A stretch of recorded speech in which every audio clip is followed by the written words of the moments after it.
Welcome to this edition. I'm Annie Griffin, your host, and before we get on with the show, I would like to talk a little bit about what hospitals are being pressured into doing, which is to letting us out, patients, that is, out too soon.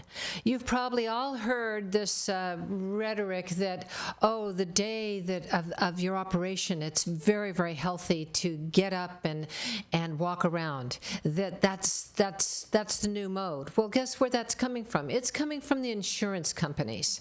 And I recently had a hip operation. Had to have a hip replacement, and I was in the outpatient section of the hospital, and they wanted me out the second day. And I told them that I had no one at home to help me. And the doctor said, well, you know, you've got to go anyway, and that you're fine, and you'll do just fine. And I knew if I fell, I would be all alone for hours, maybe, days, who knows, not days, because there was someone that would come back at night, but I would be there all day, and I would be wounded. And I did find out later on from the nurses that tended me afterwards. One of the visiting nurses happened to tell me that they had to send patients back quite a lot and say they have no business being out of hospital yet. So this is a big problem. And I called the CEO of my hospital and I said, what's going on? I said, I know it's not my doctor. He wouldn't do this. And he said, you're absolutely right. He said, the hospitals and the doctors are being pressured by the insurance companies, and that's under Medi-Cal. They are being threatened, they won't pay them. And so there's this big push. And if anyone's interested or has a story, please contact me about this. Let's start putting pressure on the state, on our governor, on these insurance companies that are making millions and billions of dollars of profit on us, and they're doing it for their shareholders. So once it happens to you, it's the most frightening experience to be told that you're going to be having to go home and there's nothing you can do about it, even though you have patients' right. I had to tell them that I would contact every news media outlet I could find, and they could just put me out in the street because that's where I was going to go. And I certainly wasn't going to be alone during that time. So please contact me and let's get something happening about this. It's really a big issue, and I've contacted Coast Weekly about this. I haven't shown any interest. It seems Fox News, I contacted them. I've contacted a lot of news outlets, and they're just not reporting it. And I believe it's perhaps they're supported in part by these insurance companies as well. So, having said that, let's get on with our second subject. Thank you for watching. I'm Annie Griffin, your host.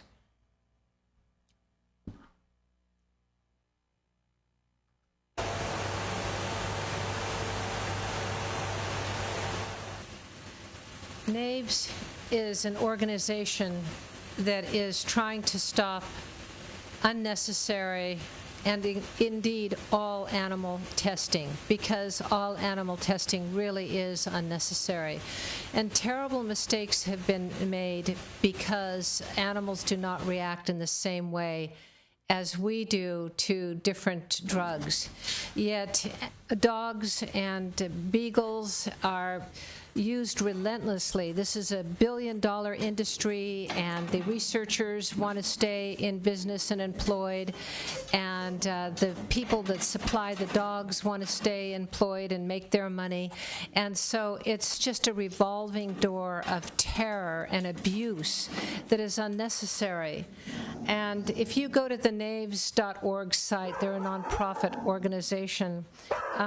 They have brochures where you can go, and it's called, they have one brochure called Dissection Under the Microscope, and it's adopting humane alternatives to animal dissection.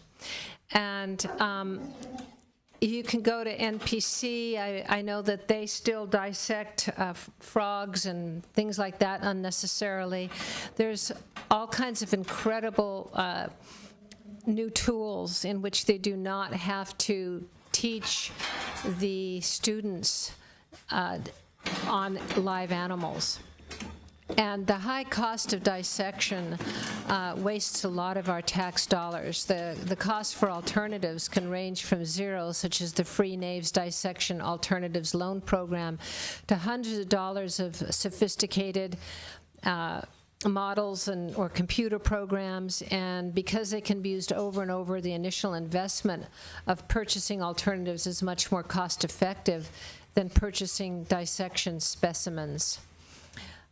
Perhaps the greater, though less tangible cost is the loss to science of many compassionate individuals who refuse to participate in mandatory animal dissection. And as we've learned from hundreds of adults remembering their own experiences, many students are forever turned off to science because of the dissection requirements. Common myths about dissection are, as a student, you'll never get into medical or vet school or study the science without dissection. In fact, more than 2/3 of U.S. medical schools have eliminated the use of animals for training doctors, including Harvard, Stanford, Yale. Nor is dissection required to get into college. Dissection is required to graduate. That's another common myth. No state board of education requires dissection to graduate from high school. 6 states already have laws that protect a student's right to choose not to dissect, and entire school districts have also adopted former student choice policies. There's another myth. There is no better way to learn than by hands-on experience. There are many sophisticated alternatives to dissection that have already proven to be academically sound. Students study human anatomy without a cadaver and can learn animal anatomy and physiology from a vast array of innovative alternatives. And then the other myth is, my students love to dissect. No one objects. While many students enjoy the sensationalism of dissection, are they excited about the guts and gore or learning about autonomy and anatomy and physiology?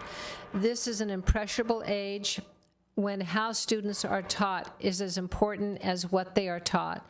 Many students lack the confidence to express their objections to their teachers and classmates. Teachers should take the initiative of offering the option of an alternative instead of placing the burden on the student. And furthermore, beagles are used extensively. You can see these testing facilities keep these dogs in these horrible conditions and torture them and then kill them after their science has been proven or disproven.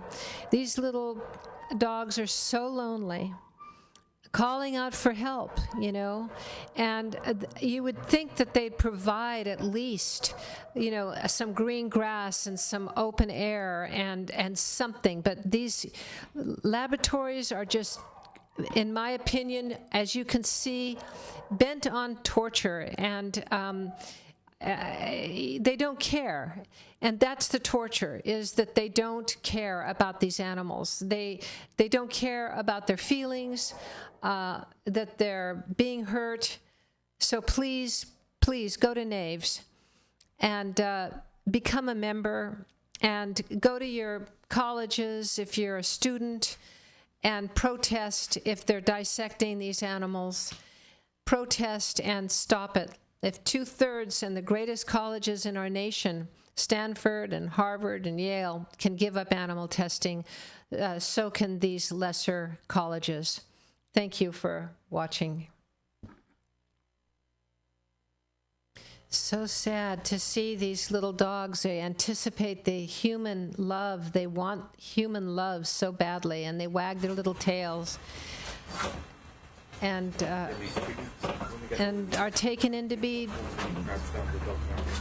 researched upon and operated upon and tortured upon unnecessarily. It's big business, this. Big, big research business. That's all it is. And they don't need to do this anymore.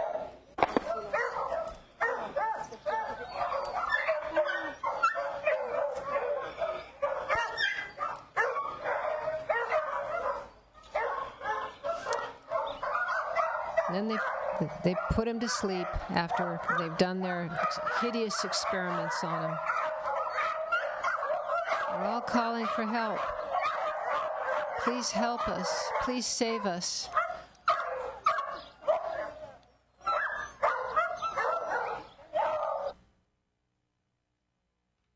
This footage is coming from the Toxical Laboratories, Hertfordshire.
You're about to see a revolutionary film. For the first time ever, a film dares to go far beyond the moral arguments which have been used against animal experimentation for over 100 years. This film exposes not only the terrifying tortures which disguised as science are inflicted upon millions of animals, but also the incalculable damage to human health that such a scientific fraud is responsible for. Some of the facts presented here will directly contradict what you have been told and taught for years, even what you firmly believe in. This is because the conditioning we all have been subjected to, some may call it brainwashing, began shortly after we were born. I am only asking you that you examine the evidence presented here using your logic and common sense. Try to put aside any preconceived notions that you might have on the subject. A word of caution. Some of the scenes may be hard to watch. You can always close your eyes for a few seconds while still listening to the narration. Since this will probably be the most important film on the subject that you will ever see, it is very important that you watch it in its entirety. In closing, I would like to say that this film signals the birth of a brand new anti-vivisectionist movement in the United States. This new movement, based upon the evidence collected by Swiss author and medical historian Hans Rusch, will succeed in abolishing animal experimentation, not only on self-evident moral grounds, but on medical and scientific grounds. This massive body of evidence is contained in his breakthrough books, Slaughter of the Innocent and Naked Empress. All of us, including future generations, are in his debt.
Every single year, some 100 million animals of all kinds are killed in the U.S. alone in biomedical research and testing.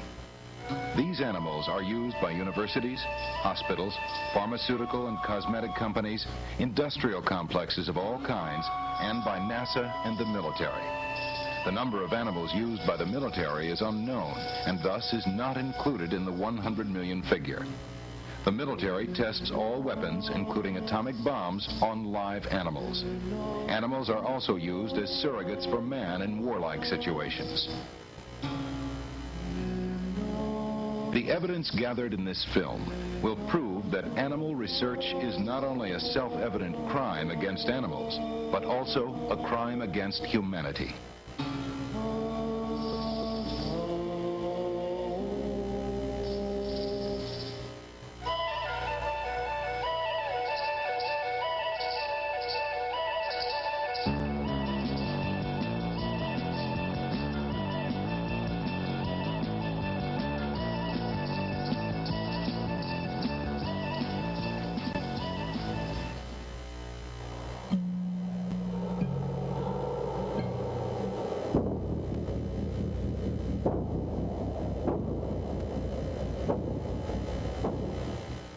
Some well-meaning people still believe that animal research can be humane. The fact is that humane animal research is a contradiction in terms simply because the very aim of animal research is to cause distress and pain by trying to recreate disease and trauma. The goal is never to cure, since the animals are always healthy before the experiments. How can anyone burn, mutilate, or shock the pain centers of the brain with electricity in a humane manner? Anesthetics and pain-relieving drugs are not required by law, and thus are not given to an estimated 85% of the animals used. One reason for this can be found in the fear on the part of the researcher that the anesthetic might interfere with the experiment. In many instances, anesthetics are replaced with restraining devices or drugs which allow the animals to feel pain, but which paralyze their capacity to move or cry out.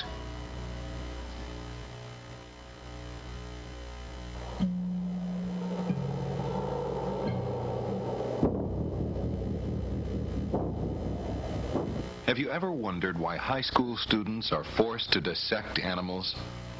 Since the role of a high school is not to turn out zoologists or veterinarians, the existence of dissection is impossible to justify from either the educational or scientific points of view. The real reason is, of course, that the seed of desensitization has to be planted early. Hi, I'm a student at a high school. I'm in the 10th grade, and I'd like to give you an example of some of the stuff that goes on.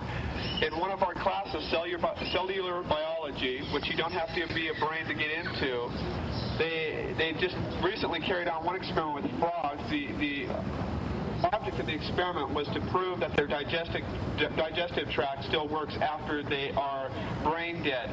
So what the teacher did was she took a needle and she punctured the frog's head several times to mash up its brains while it was alive. It had not been killed yet.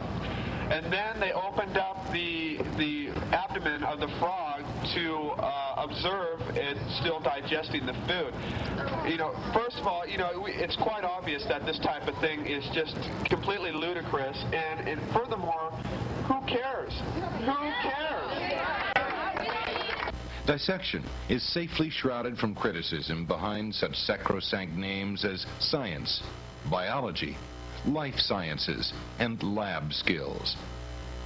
Standard dissection exercises involve the cutting up of frogs, cats, piglets, mice, and pigeons.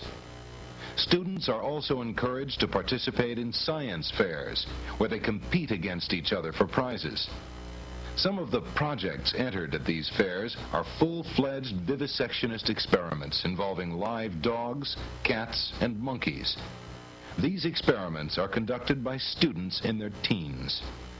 Can anyone seriously maintain that dissecting frogs and mice can teach our children about the human body and how it works? Dissection is an integral part of the pseudo-scientific mentality which controls our educational system at all levels, making the existence and growth of vivisection possible. 25 5 years ago when I was doing my undergraduate work, I was involved in fulfilling all the university requirements to be a physiotherapist. I had to do a lot of dissection, which I did. I dissected cats, I dissected frogs, and so forth, earthworms, and I was good at it. The dissection went very well. Unfortunately, I forgot the fact that it was a class in human anatomy, not cat anatomy, and when I came to take the test, I did a miserable job. I failed the first examination. So then it became apparent that I should spend more time on human anatomy and less on dissecting the cat, which I did. And people today would ask me, what part did dissecting cats and frogs play in my success as an anatomist and a physiologist in that particular class? I would have to say absolutely nothing. Just nothing.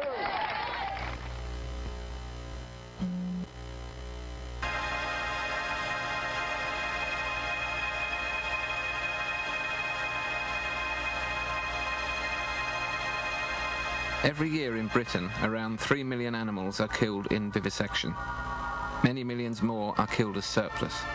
Worldwide, it's a staggering 100 million.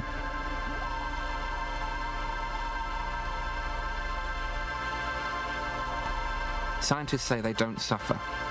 It's not true. They are cut open or have limbs amputated to see how their bodies work. They are slowly poisoned, infected with lethal viruses, brain damaged and starved in psychology tests, surgically mutilated in medical experiments.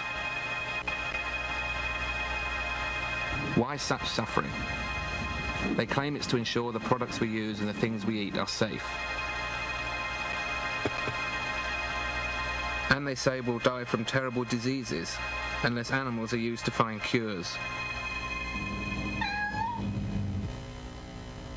Everyday products are tested on animals.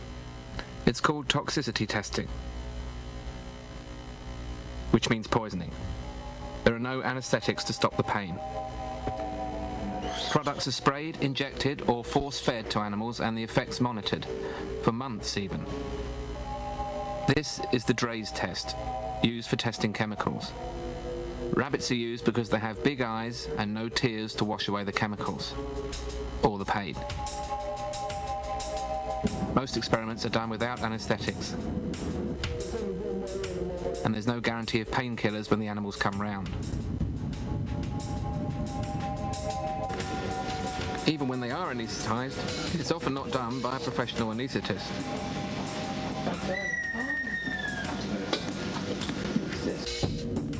Carrying out brain surgery on a monkey involves great pain. They say it's mostly rats and mice who are used, as if they don't feel pain.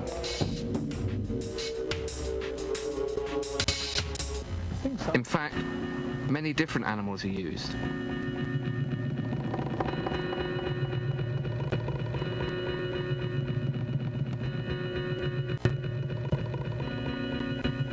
Including, of course, dogs. Beagles are used because they are friendly and trusting. It's wet, I shouldn't sit back too far, he's pissed everywhere. You've had your shot. Sit still. What a way to repay them. I haven't got the patience today, I really haven't. Oh, shut up. Hey, hello! I'm really getting bad with you! Then, of course, there are monkeys. Many are imported from abroad, and some are caught in the wild. Just imagine the fear and confusion these animals suffer when they're torn away from their family groups.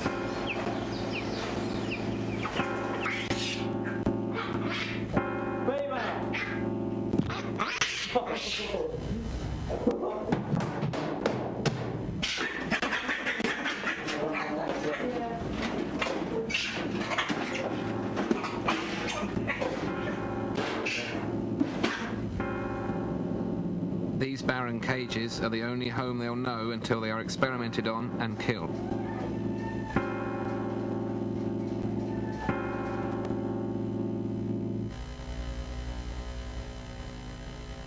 They are all eventually killed.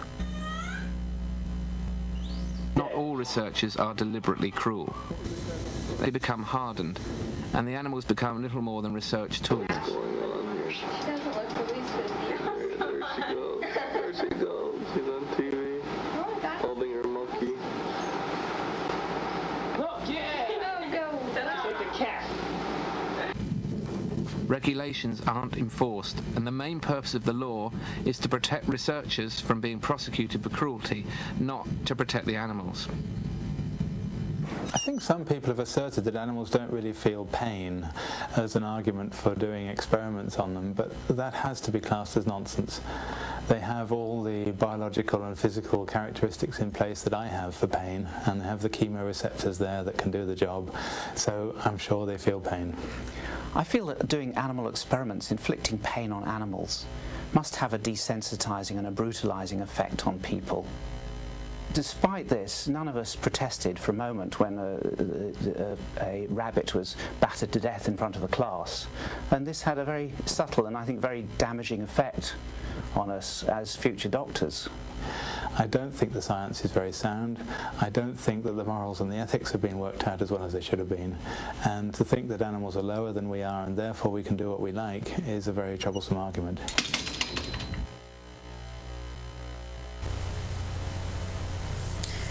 A lot of people don't really know what a human study is. And a lot of times when they hear the word, they immediately think of what they know about when it comes to animal studies. And they think, oh my gosh, how terrible that you would treat people like we treat our lab animals. The reality is that in a human study, it's actually the only humane way of doing a study. And this is because humans have rights. If you're mistreated, you can get legal action and hire someone to represent you, where the lab animals can't do that. So the reality is, when it comes to a human study, it really is the best way to go. It is not at all like an animal study. And there are many benefits for doing it. For one thing, an animal study is a very, very controlled environment. And this is incredibly unnatural. People are not locked in a confined space and fed the same thing for up to 2 years. And in general, the parameters can be set anyway. But generally speaking, a lab setting is incredibly unnatural. And so that alone really isn't a good way of finding out what works well in people. Maybe with some pharmaceuticals, but when it comes to overall health and wellness and really learning about an organism, it is almost the worst way to learn about one, because it is so incredibly controlled and no one is going to abide by that in actual practice. The other thing is that animals biologically are not the same as humans. And though we may be very similar, for instance, there are many cures of human diseases that are actually deadly in animals.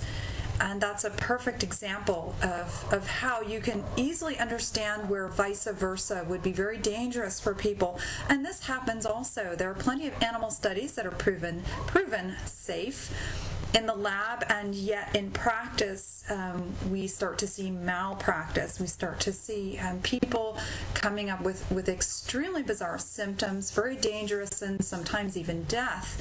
And we've all seen those commercials when it comes to attorneys trying to basically take everything back, which the reality is you can never really undo damage like that. It's so unfortunate when there's a malpractice.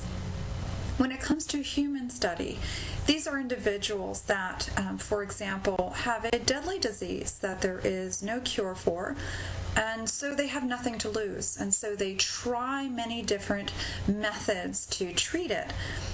And the great thing is that just like you and I, they are living their lives as normally as they can.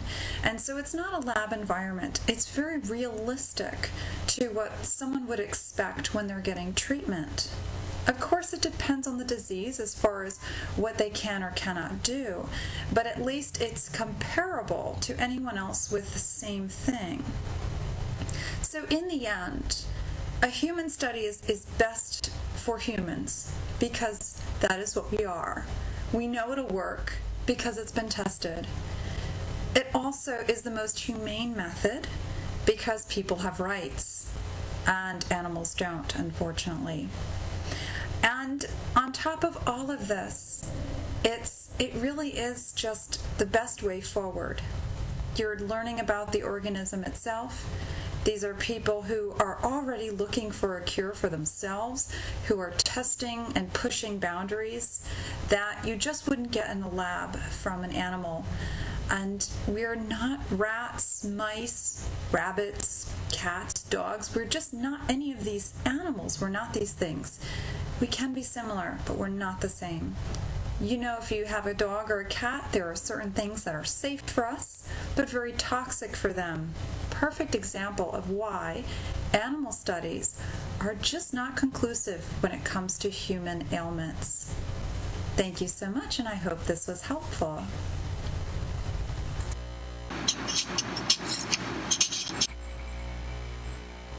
Since the last nugget on how animal testing kills humans, I've had several inquiries about what viable alternatives there are. By the way, now that Ubi's back, you'll be hearing this in the background.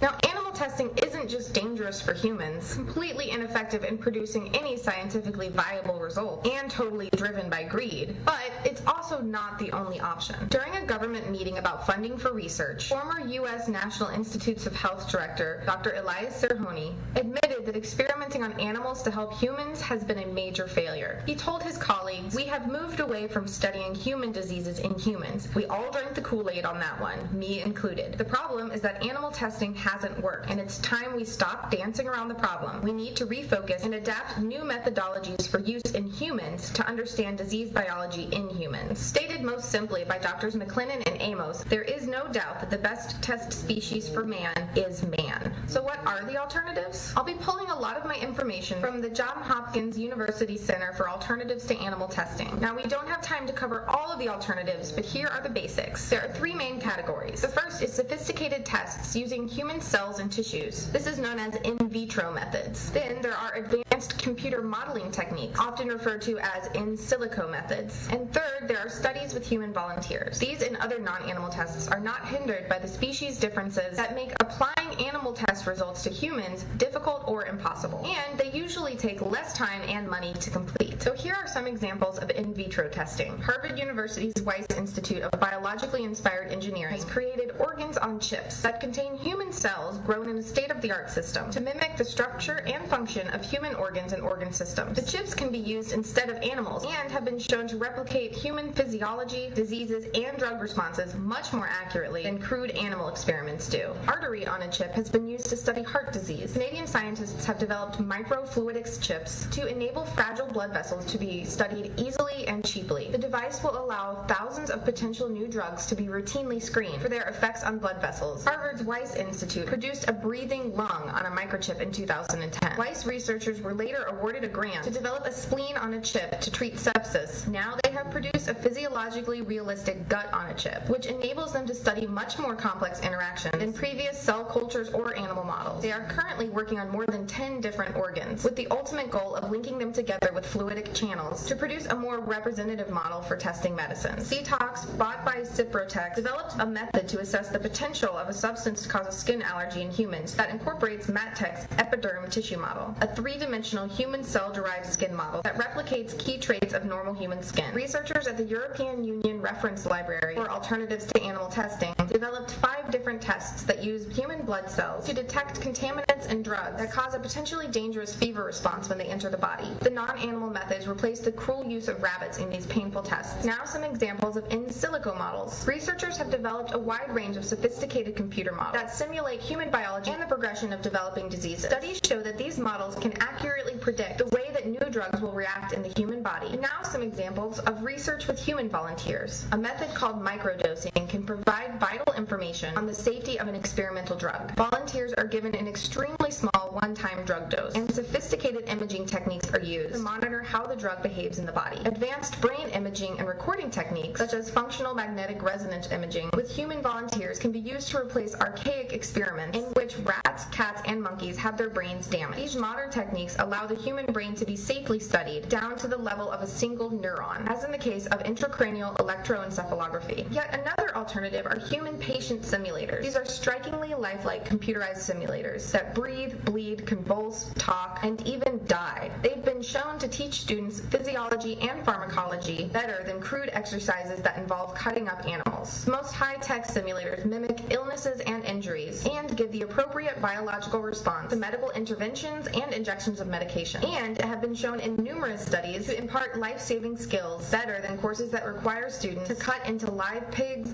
goats, or dogs. So as you can see, there are plenty of viable alternatives to animal testing. The whole thing is a pretty shitty idea, regardless of the existence of alternatives. But given that there are alternatives that are cheaper, cruelty-free, and more effective, there is really no reason to continue testing on animals. Please visit bitesizevegan.com and sign up for the newsletter, and be sure to subscribe to the channel, as well as watch all of the Bite Size Vegan Nuggets on the Bite Size Vegan Nugget playlist. And if you're a Facebooker, check out Bite Size Vegan's Facebook page, and go ahead and friend me too to see what I'm up to. Plus, follow on Twitter at Bite Size Vegan.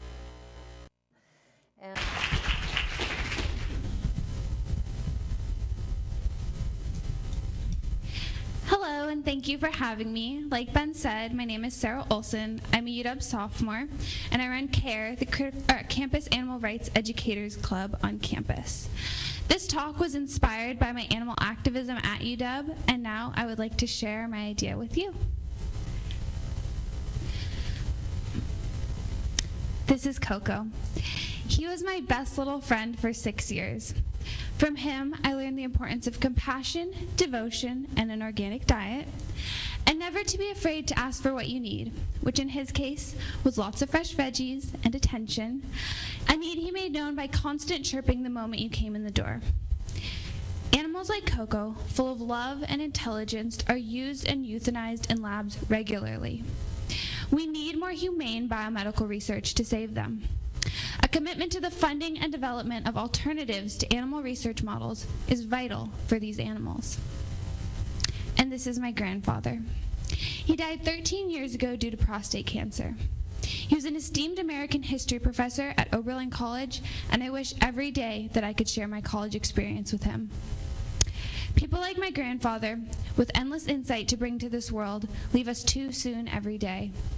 We need more effective biomedical research to save them. A commitment to the funding and development of alternatives to animal research models are vital for these people. And why do I believe in the power of alternatives?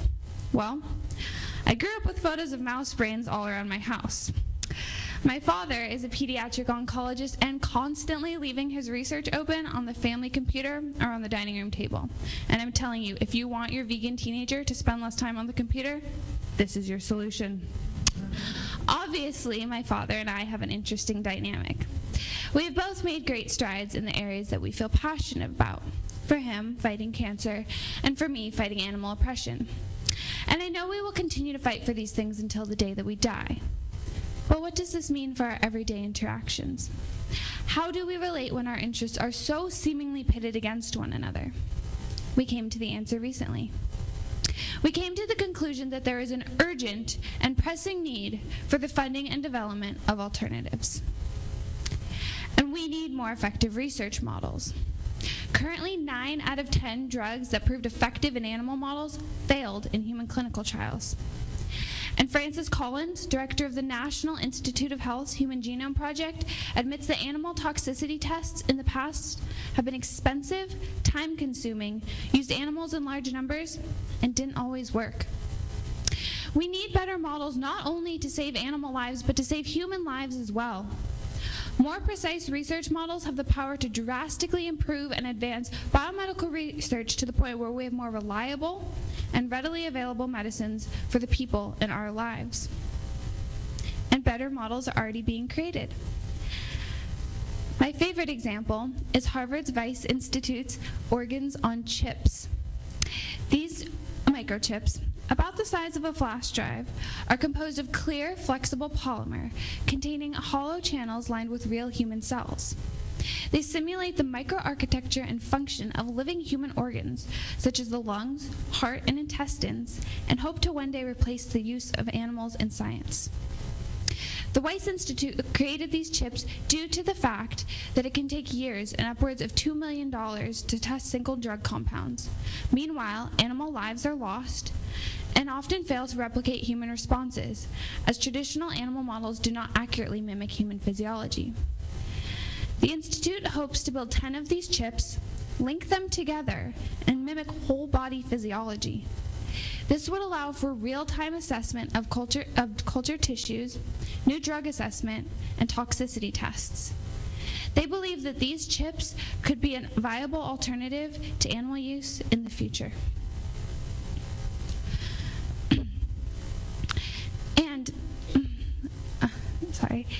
Could be a viable alternative to animal use in the future.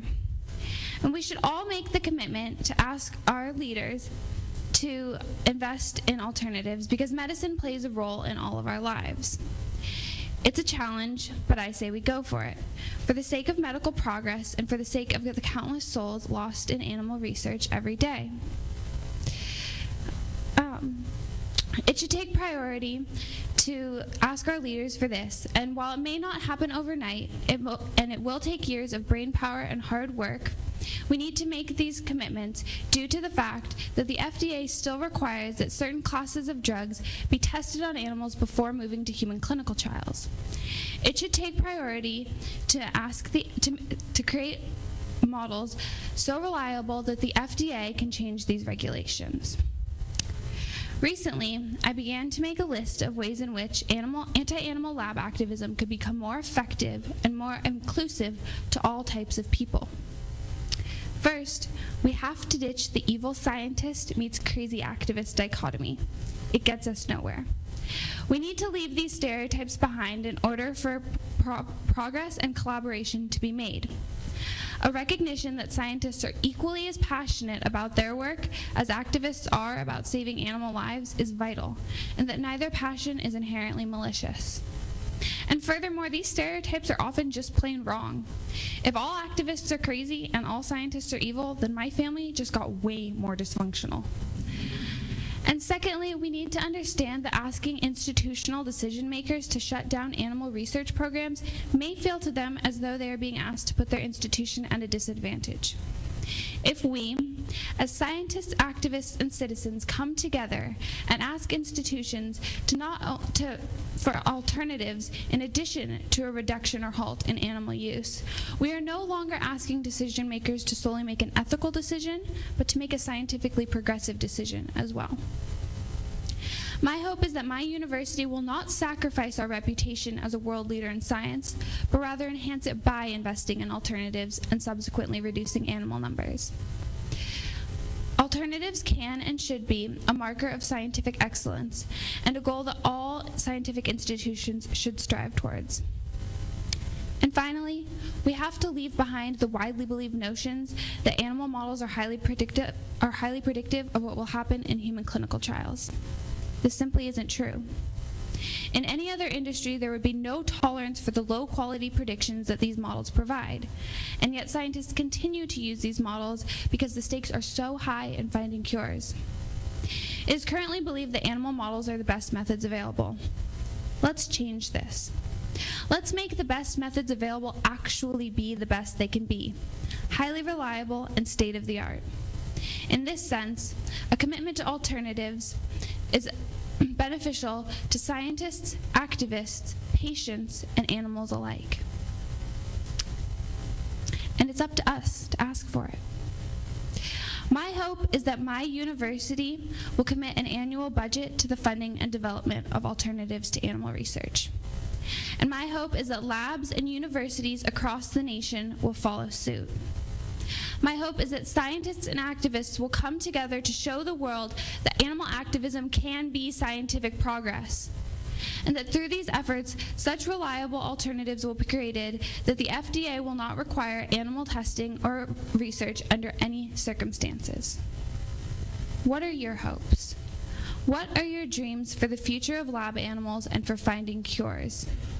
This is a pivotal moment in the history of biomedical science. Will you join me in moving forward? Thank you.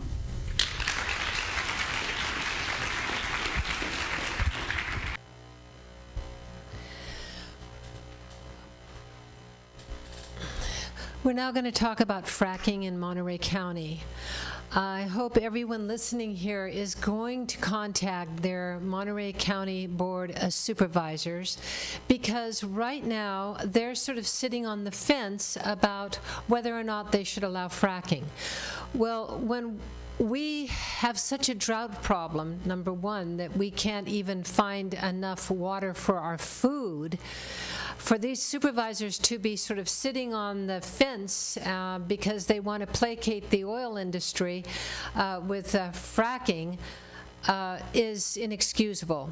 Now, I know Jane Parker and I believe Dave Potter both would like to make sure that fracking is not allowed here under the circumstances. I mean, I don't know how much chemicals are used, poisonous chemicals are used, injected into these wells, but it's a frightening scenario. So we're going to talk about see a little video here that one of the locals put on YouTube about the solution to having to use fracking. There's a lot of talk about fracking and natural gas as being the next clean energy source, but it's not. That's oil company, in my opinion, rhetoric. It's solar panels on rooftops across America. So I hope that you're going to contact the supervisors. I'm going to put their number up here right now for you, and all you have to do, that's the clerk of the board there, and you can say, I don't know who my supervisor is for my area where I live, and she will direct you right to them, and then say, I want you to make sure that there is no fracking in our county. We just can't afford it. So let's go on and listen to what this gentleman has to say. 2014, California is looking forward to a 20-year drought. And this is a small creek in Sonoma County where I'm going to videotape this section of it every year just to see what impact the drought has on this small creek. And this, in March of this year, there's a rally being developed statewide to bring thousands of people to Sacramento to protest against fracking. But those of us that are going, many of us are going, actually are proposing, instead of just opposing fracking, that we install solar panels on all these houses. Here's a house across the street from this creek that would be a perfect place to put solar panels because it's got great exposure, great angle, and there's another house behind, or a shed. And all of these houses could be not only harvesting their own solar energy to eliminate the need for gas, but also selling the surplus energy onto the grid, and that way producing income. We have to stop the particles and CO2 in the atmosphere, which is causing global warming. And the only way we can really do this is by putting solar panels on every house, every shed, every barn in the state of California until we've totally replaced the amount of energy we need with solar and wind. California has a tremendous amount of solar, and so could achieve 100% solar and wind by 2016 if 5 activists in each city was to petition the city council to pass a solar feed-in tariff requiring the utilities to pay homeowners like these homeowners here 49 cents a kilowatt hour for harvesting solar energy and feeding it onto the grid. If people do not do that, then we have a problem, because we need to do that in order to shift the energy policy from gas to solar. We have to shut down coal, shut down oil drilling, and shut down nukes. And the only way we can do it is first pass laws requiring the utilities to pay 49 cents a kilowatt hour to anybody harvesting solar and feeding it onto the grid. Thank you. That is the solution, the best solution. It's not like we have to reinvent the wheel. We don't. Germany's been doing it for 20 years. Japan's been doing it for 3 years. In the 3 years Japan's been doing it, they've had all their nukes shut down, and the lights have still stayed on because they're building 1,000 new solar-powered homes every day.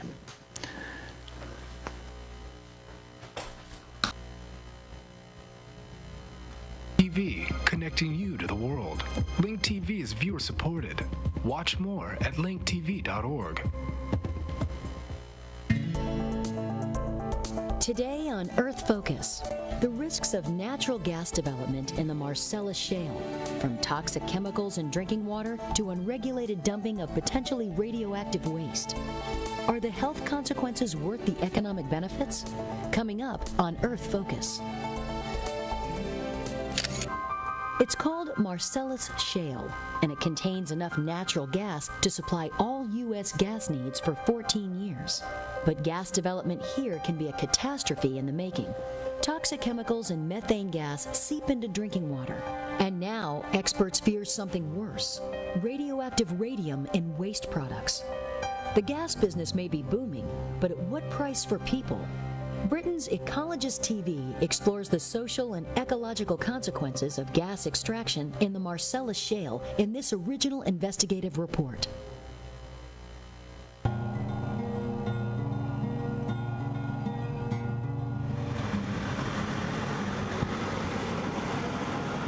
This is Bradford County, northeastern Pennsylvania.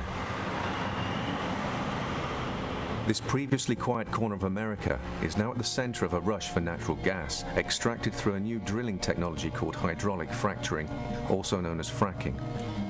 But as the ecologist discovered, fracking is a high-risk process that threatens to both destroy the environment and wreck lives. It makes me mad. Makes me very mad. Because my life is over without my water. There was just like this red, nasty water just coming, just oozing out the side of the mountain, just the side of the hill. And now hydraulic fracturing is heading for Europe. The UK, Poland, France, and Germany are all next in the frack firing line.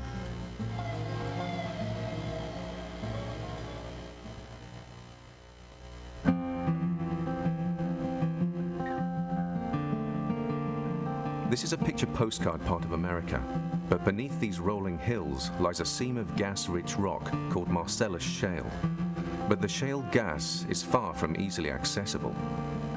The process itself is that you drill down a few thousand feet into a layer of very dense shale, turn the well horizontally, go out, and perform some other operations. Eventually you set off charges that blow holes in the pipe, and then you fill up the pipe with a liquid. And the intent is basically to get sand back in the cracks of the rock to hold it apart so the gas will flow. Gas drilling sites, or frack pads as they are known, have begun to appear all over the countryside, but these are just the tip of the iceberg. Professor Tony Ingrafia is one of the world's leading pioneers of fracture mechanics. The fact is that Pennsylvania is 3 years into a 30-year large-scale industrial development. There are fewer than 2,000 Marcellus wells in Pennsylvania right now, but they're drilling them at the rate of 4 to 5 per day, and the rate at which they're being drilled is increasing. The industry intends to drill between 3,000 and 5,000 wells per year for the next 30 years in Pennsylvania, and if they get their way, in New York. With many farmers struggling to remain profitable, the large royalty payments offered for land means that many are readily selling off their mineral rights. For others, there is also the promise of new jobs. And on a national level, it is argued that shale gas is a step towards energy independence. But in the rush to drill, concerns about the potential risks of fracking are being swept aside. When I first heard about shale drilling, it sounded like a pretty good idea. The thing that really got me interested and concerned was I found out that under the proposed regulations for New York State, you could drill a gas well 150 feet from this river or the lake that feeds it, which is the water source for this village. And that's just insane. One of the first problems observed in communities close to intensive fracking sites has been the contamination of domestic water supplies. The ecologist spoke to families who have been unable to drink water from the tap since the gas companies started fracking on land close to their homes. And I didn't tell Ronnie anything about it until probably a couple days later because it got worse. I thought maybe this will go away. I don't know what it is, but it didn't. And I said to him, I said, you know, we have a problem with our water. Water is a commodity. You might not think it is when you have it and it's good, but when you lose it, it's gone. You'll never get it back. Like we would take a glass of water out of the tap and it would have like an oil base on the top. You could smell it. It would smell like diesel fuel or some kind of oil thing. You know, I used to go to my sink and get a glass of water. I can't do that anymore. I have to put lotion on my hands 3 times a day from using the water. Even wash my dishes or wash my clothes or anything. Meanwhile, increased levels of methane gas in water supplies have been reported in areas of intensive drilling. This is the water that's in my well, and supposedly I'm supposed to be drinking this.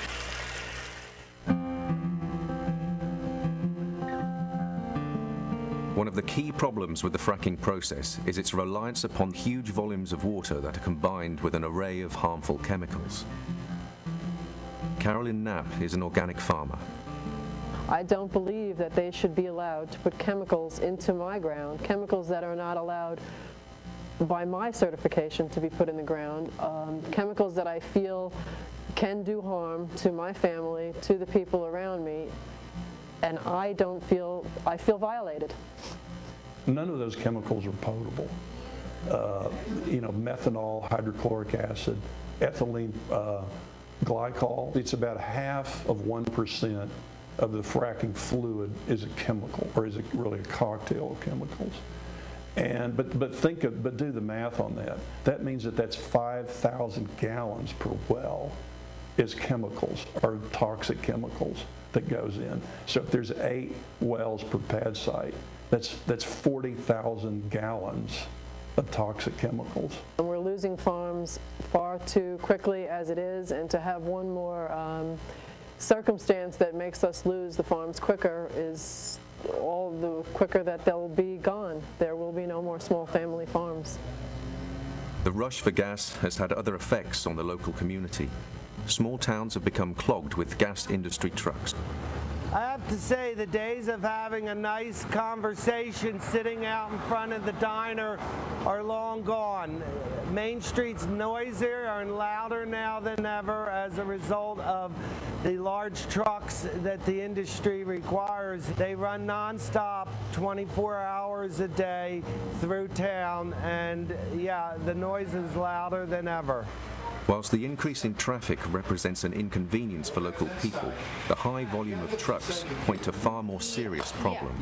Once the chemicals are injected and the fracturing process is complete, a large percentage of that fluid comes back up. So we have purposely polluted large quantities of fresh water with chemicals that do not belong in the human environment. And now we have the responsibility, the industry and the landowners have a responsibility to dispose of them properly. But